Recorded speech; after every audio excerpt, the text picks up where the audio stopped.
आगे नाक में दवाई डालने से रोज़े का क्या हुक्म है। देखें, नाक में दवा डालना और पानी पहुंचाने से रोज़ा टूट जाता है।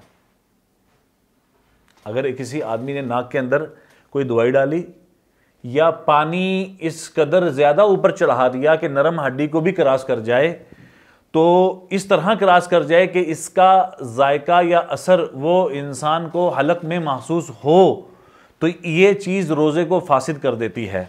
लिहाजा गुस्ले जनाबत के अंदर बहालत सौम, रोज़े की हालत में अगर कोई आदमी गुस्ले जनाबत कर रहा है तो गरगरा और इस्तिंशाक में मुबालगा करने से मना किया गया है, ताकि गरारा करते हुए या नाक में पानी चढ़ाते हुए, इस्तिंशाक जिसको बोला जाता है, कहीं पानी ज़्यादा ऊपर जाने की वजह से पानी हलक में ना उतर जाए।